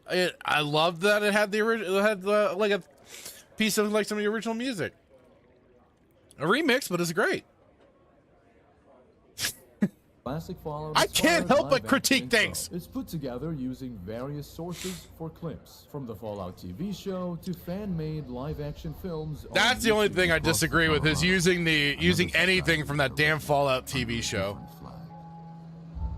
A vast army of slaves, forged from the conquest of 86 tribes, Caesar's Legion. I'll leave the link to the full intro in the description so that you could see the whole thing for yourself. I think it really helps to create that classic Fallout feel. But this mod is meant to be used and loaded after Welcome to Fabulous New Vegas, another mod that brings back a cut in-game version of Benny's attempted execution of the courier that we see in the intro video, and Victor digging you out of the grave afterwards. The goal is to really sell that this is a PS1 release, and many games from that era had animated in-game cutscenes. Yeah, like this. Usually during the prologue. It helps that it's really janky too, and they also Wesker, the ultimate dickhead, makes the ambush feel more personal. So I think we can all agree that the New Vegas UI is a bit boring. That's why there are many mods that overhaul or fix it. But especially with what I'm trying to create here, the HUD and various menus just feel out of place. So I think the final step to make the visuals a lot more convincing is to overhaul the user interface by taking inspiration from the classic Fallouts. First, I wanted to change the player HUD with Desert Ranger UI, but like I said, this is gonna be one that if I ever go back to New Vegas, I'll have to get this one to get that kind of effect down here. and then use this guys as tweaks to make it look more like original Fallout. This version specifically. Then I used the HUD editor to scale things down a bit, change some colors, and flat out remove some HUD elements. Next, for every pop-up menu in the game, including the dialogue and level up menus, I used Revelation Light. Then, I installed classic dynamic interaction prompts. Remember how in the classic Fallout games, hovering your cursor over something would bring up a small icon-based prompt showing what you could interact with? These two mods combined bring that back to New Vegas. But one prompt I think that's is still fantastic. missing, the inspection or binoculars prompt. And that is because you don't have the option to inspect things in vanilla New Vegas. Luckily, Zillion... And that's the thing, like, that was, like, those extra little, like, yeah, Obsidian brought back a lot of old flavor for Fallout, but there were still things missing, especially stuff like this, like getting the little flavor text of description of items, either benign or, like, something interesting, like how that even with this mod, you see the new Nuka-Cola. This cola was once dominant soft drink across America, and nowadays it's flat, warm, and sets off your Geiger counter. Still tasty, though. Joe has blessed us with B42 descriptions. With this mod, when you look at an item for around a second, an examination message will pop up in the upper left corner of the screen. To make this message box fit in with the rest of my HUD, I also used Revelation Editions for B42. Do you also remember how in the classics, when someone said something, the text didn't appear as subtitles in the middle of the screen, but hovered above the character who said it? To recreate that in New Vegas, I used dynamic ambient. Now, seeing this is definitely what got my brother really interested in some of these mods, especially just having the dynamic ambient dialogue. This brings back some of the classic Fallout. Just walking around and seeing the flavor text above, or just the dialogue speech above them like that is so cool. I love that people have gone to that effort to bring back certain things from the originals. Dialogue. And to try and make all the text in the game use the OG Fallout font, I installed True Classic Fallout fonts. Now finally, the last step in classifying the UI, I'm using a mod I can never play New Vegas without, and that is the Pip-Boy 2000 by Molten Clouds. At this point, I'm quite satisfied with what I was able to achieve visually. But they have a mod like that. If it's the mod to bring back basically the classic Pip-Boy, they have one for that as well for Fallout 4 that I always get as well. Because you gotta have that actual legit user interface for the Pip-Boy. It's a must. Off. The classic atmosphere I wanted to replicate wasn't complete, and that is because a massive part of any game's atmosphere is sound design.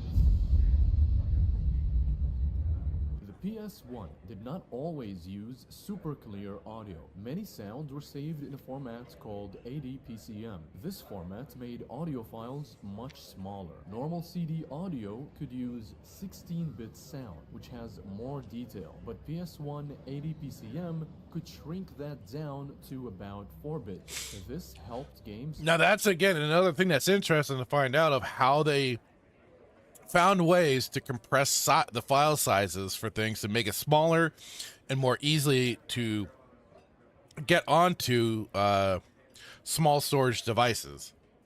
Fit more sounds on the disc and inside the console's memory. But there was a downside. When audio gets squeezed that much, it loses some detail. That is why some PS1 sounds can feel crunchy or bit crushed, like this. You shall know whether or not your god truly exists. So, first and foremost, to bring all the sound files in New Vegas as close to that as we can, let's get the mod Fallout Sounds Degraded. This mod changes every sound by making it more muffled and crunchy. We can chat later. The sooner you finish these tests, the sooner you can get out of here. We can chat later. The sooner you finish these tests, the sooner you can get out of here.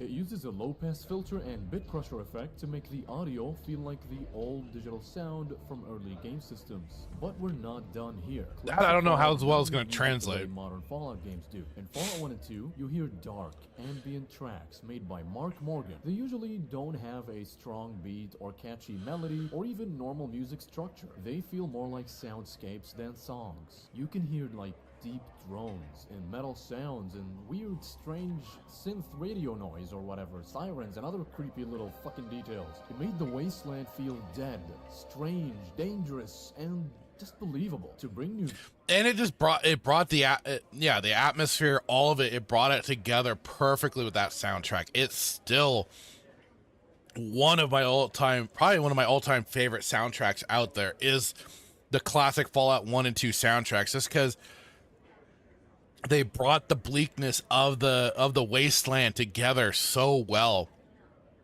Like he says, it's not even like really orchestrated music or anything like that, but it includes sound effects and stuff, like, because you can hear sirens occasionally going off, the nuclear alarm siren going off and stuff like that, just so beautifully. And like I said, it's probably one of my all-time favorite soundtracks out there. Vegas closer to that old Fallout mood, we need Heim of the New West by Wombat. This mod takes ambient tracks across the classic Fallouts and their total conversions, Nevada and Sonora, then assigns a suitable soundtrack for each location in the Mojave, effectively replacing all of New Vegas's in-game ambient music.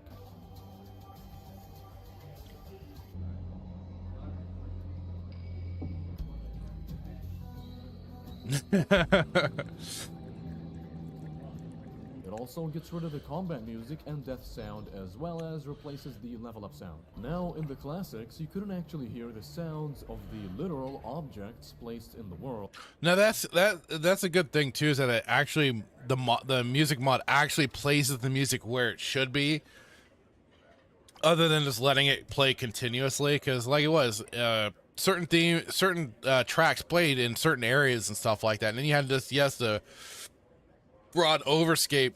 I don't know which, I'd have to go back, but there was usually like one track it'd play throughout, but like then it had special tracks for special areas and stuff like that, and that's great that that mod does that sort of thing.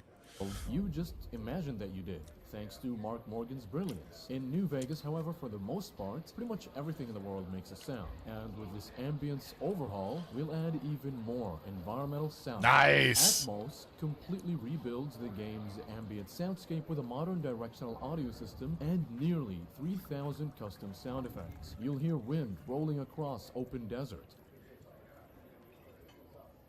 And like you said, though, that was what was great for Mark Morgan's soundtrack, is that it provided extra stuff like that, dust of wind, like a wind flowing through and stuff like that. I mean, if you want to, Hassan, you absolutely can. He says, "You're telling me I can't have tribal drum beats in the Deathclaw Cave? If you want that, you can have that." But I like things to fit. You know, they're meant to kind of help fit and set the tone of certain areas. You know, that sort of thing. Distant industrial noises. Subtle environmental details.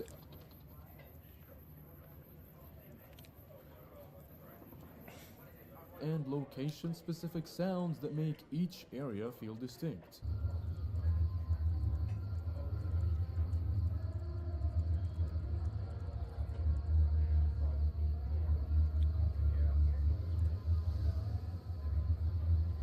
And with fog and pixels obscuring your vision, your attention shifts towards the space immediately around you. Combine this with the soundscape we've created, and now, with less information available to your eyes, you'll pay more attention to the sound around you. The wasteland feels larger because you can't fully see it, and more alive because you can hear it beyond your field of view. This makes your imagination become an active part of the gaming experience, which is an aspect of retro games that I miss very much.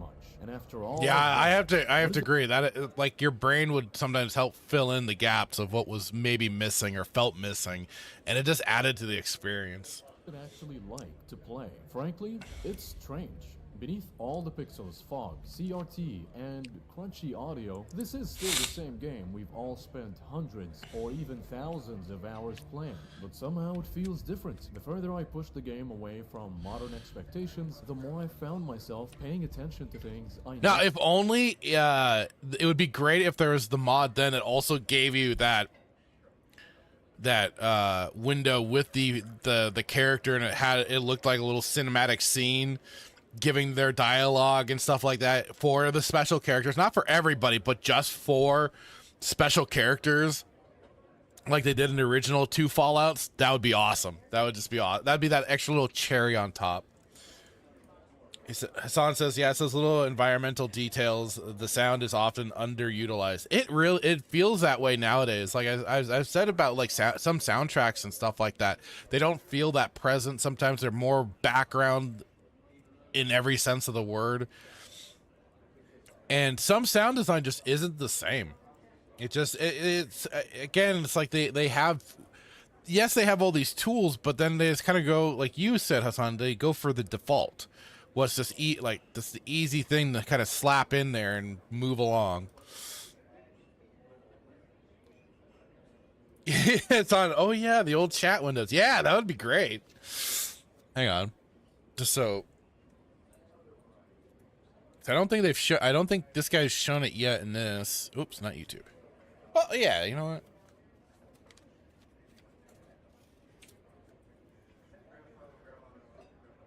Let's see if it'll bring it. I did what? Why are you now taking me to? Just give me an image.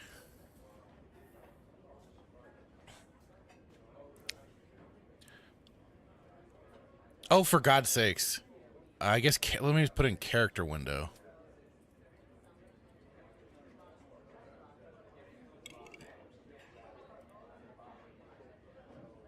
Yeah, basically stuff like this. Oh, God damn it.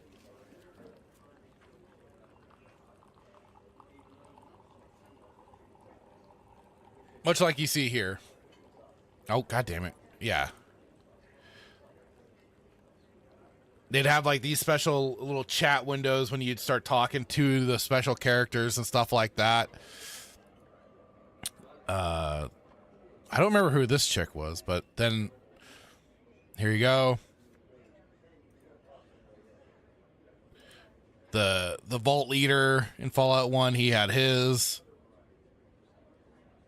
If it would stop looking as pixelated as the game. Come on. Oh, whatever. MacGyver's character, although again, it's not wanting to give me the decent quality at least. God damn it. Oh, oh, talking heads. That'd probably be better.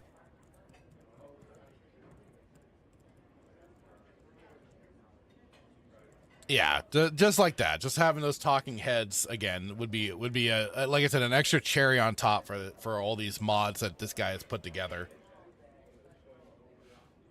Normally would ignore. For all the technical limitations of the original PlayStation, those limitations often encouraged something modern games rarely ask of us anymore: imagination. The classic Fallout games understood this. They couldn't show you everything, so they made you picture it. The world existed as much in your head as it did on the screen. What started as an experiment to see what a PlayStation-era Fallout New Vegas might look like ended up becoming a reminder of why I fell in love with Fallout in the first place. The loneliness, the atmosphere, the feeling that there's something waiting for you just beyond what you can see. Maybe this isn't what a Fallout game made by Black Isle on PlayStation would have looked like, but after spending dozens of hours wandering through this version of the Mojave, it's the closest I've ever felt to playing one. Now, I wanted to take this even further. Perhaps I could have shown 50 or even 100 more mods to try and manufacture more of that classic Fallout or PlayStation 1 feel. There are mods that can bring New Vegas's gunplay and balance back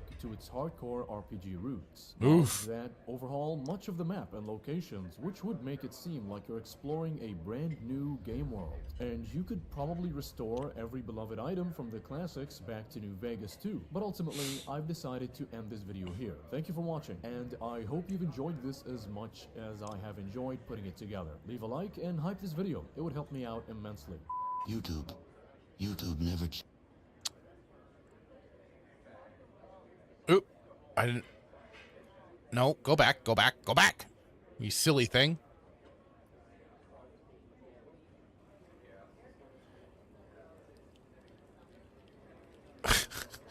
I didn't mean to click on anything extra. God damn it. Come on. Anyway, for anybody else that is interested in it, like I said, the guy has the whole list of all of his details that he had in the video. So if you want to go through and mod out your Fallout New Vegas to replicate this look, I mean, like I said, I'm considering doing just that, just to be able to basically kind of, in a weird sense, play like a whole new version of the game. Because that's with all this level of modding of it, that's what it feels like you're doing almost, is like kind of creating a game again, or it's like just giving a new look to a game that's already been out for a while. And if anybody that's interested, I'm going to drop the link in the chat for you, so you could go check it out, follow the instructions if you want. There you go. Check it out. Like I said, if I'm gonna ever do another Fallout New Vegas playthrough, it'll probably include a lot of these mods, and maybe bring it down to this look, just to feel, just to have that experience of what it's like to go in through basically demake the whole game to that classic Fallout 1 and 2 style. And like he said, he could have added like probably 100 more mods to get it more to that experience. And you always do run risks when you're installing these mods, so be cautious with what you do. Because one minute you go through all that effort of installing all these mods, and the next thing you know, the game just borks completely. So kind of, if you're going to do it, play, test, see what works, see what's not working, tweak what you need to tweak for your particular system. Because yes, it worked for this guy's system, doesn't mean it's going to work on your system. But things like that, because then you'll burn yourself out too. But then also you have to worry about if Bethesda is going to do something stupid and put out an update just to bork your whole systems too, because they've been known to do that as well. They love breaking games continuously, either upon release or after the fact, after they've allegedly fixed them. So always be cautious. I know this was done by Obsidian, but it was still, Bethesda distributed and everything like that, so I think they still have the ability to tweak and do stupid shit. But they mostly now focus on Fallout 76 anyways, although I think Fallout 4 had an update not too long ago. My brother got pissed because he had done a lot of modding, and then they just crashed the whole thing with no survivors. So that's the only unfortunate thing there. Really? Son says, I don't know. My only concern was the detail in the main menu. Funny, man. This, jokes aside, good advice on the mods. Stuff always breaks. Yeah, it always does. So that's why I say, install the mods, play it, test it, find what works, and just like do it. Sometimes you have to do it incrementally, just to especially know, okay, did this new one screw something up? Okay, remove that, change it, do whatever you need to, because it's trial and error. And even though like how moddable these games are doesn't always mean it's going to be perfect. So that's why from my own experience, on to you, be cautious what you're doing, do what you can, keep it minimal. Like I said, I would love just having like even just the dialogue above the head, and then just like maybe installing some extra things like the ambience and stuff, adding those extra sounds, the soundtrack redux, and adding in like classic Fallout items and stuff like that to bring the actual feel of real Fallout back. So just things like that. But again, like, oh, what a cool way to kind of experience an old game in a new way. So you can't go wrong there. But I thought that was a really cool mod that my brother sent me. And like I said, if you're wanting to, there you go. You have the ability to check it out and do what you see fit.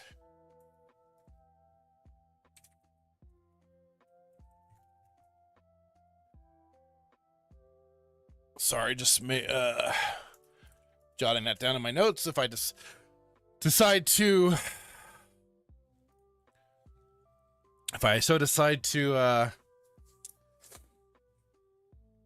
clip it out, which I might, for the Mega Man and this, may just do that just to have, and as a little extra something out there. But otherwise, I was thinking of playing some more Devergold today, but now that we're at that 2-hour mark, I'm thinking this week we might keep it a little short. We'll keep it with just that. I think it was great. It was a lot of fun. And like I said, it was a little less heavy this week than it was last week. So anyways, I think we will be calling it right there. Bada boom ba. Hope you all had fun hanging out with us today. And thank you, Hassan. Thank you, Dan Blackroyd. Tehalim29, who showed up in the start as well. Thank you all for hanging out and checking out the little bit of news that I had for today. It could have gone deeper, could have gone longer, but you know, sometimes just keeping things nice, short, and sweet is the way to go. Also, just to kind of make the announcement,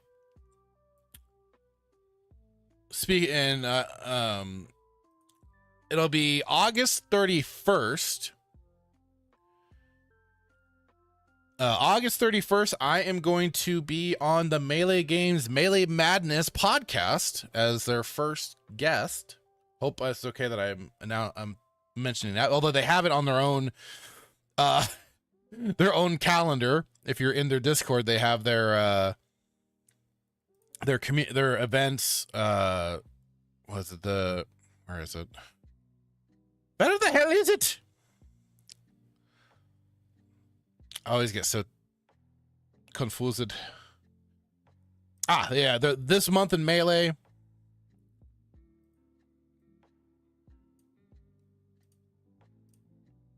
Yeah, so August 30th, I'll be joining them.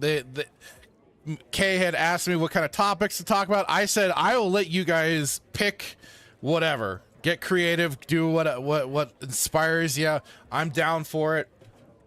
So it'll be a good time. I'm looking forward to it. Always enjoy hanging out with them. So that is what's in the future for me, other than also if there's gonna be a weekend pregame, don't know yet. Also check out Duke Devil 95's channel for our wormhole watch. We had rejoined.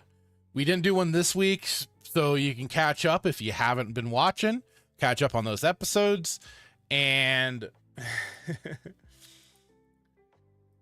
Hassan says, can't wait to troll 3 of you together. It'll be a blast. It'll be a blast. I'm looking forward to it. Like I said, it's always fun hanging out with the Melees.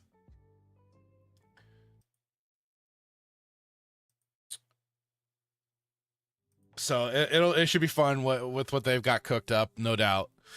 And otherwise, that's about all she wrote. Have a wonderful day, evening, afternoon, whatever it might be. Oh yeah, and I don't know if it'll be today or it might be more tomorrow, but some more Halo 3 for my stream. Watch the replay of part 1 and also my other parts of playing through Halo 1 and 2. Please check those out. Hopefully you enjoy. I've been enjoying it. I've been having a lot of fun. Check them out. And otherwise, have a great day, everybody. Bye-bye.